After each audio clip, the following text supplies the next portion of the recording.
Hello and welcome to NCTV episode 84, which is on location in a car park. Not as exciting as Crete in the last month's video, I realise, but relevant nonetheless to today's topic, which is all about driving posture.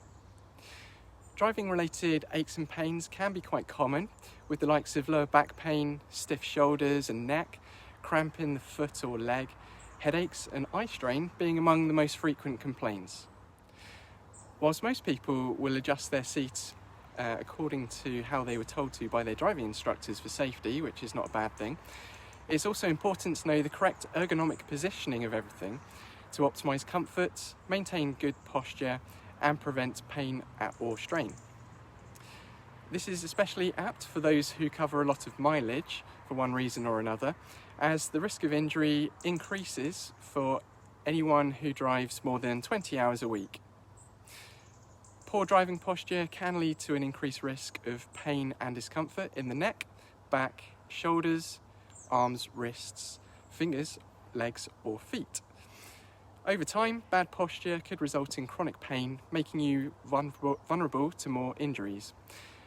Aside from pain itself, you'll know if something needs to be done about your driving posture if you experience the likes of pins and needles, cramp, stiff joints, etc. whilst driving or after. Before we get to the advice, it should be said that some cars obviously dictate to your position. However, there are still a number of adjustments you can make, even if it may not be all of them. So here are 5 top tips on your sitting posture as demonstrated by my able assistant.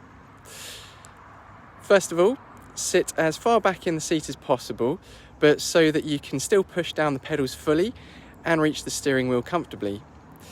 Most steering wheels can be moved closer to you to allow for this. It's best not to sit too close to the pedals and the wheel if you can avoid it. 2. Have your hips slightly higher than your knees, or at least at the same height if your seat adjustables allow it. Sitting on a cushion can also help with this, if need be, but make sure that you still have enough clearance above your head. 3. Have a slight recline of around 100 to 110 degrees, enough so that it's comfortable, but not so much that it's making your neck bend forwards. 4. Use a lumbar support or cushion, if your car seat doesn't already have one built in, to protect your lower back.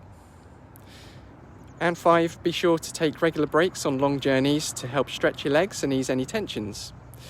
In terms of bad habits, a few common ones to avoid whilst driving are having your arm out the window or resting your hand on the gear stick. Finally, a tip for getting both in and out of the car, and that is to do it in the ladylike fashion. For getting out, open the door as far as you feel you can, and then pivot on your seat with your knees together, place your feet on the floor, and then stand up, and then vice versa for getting in.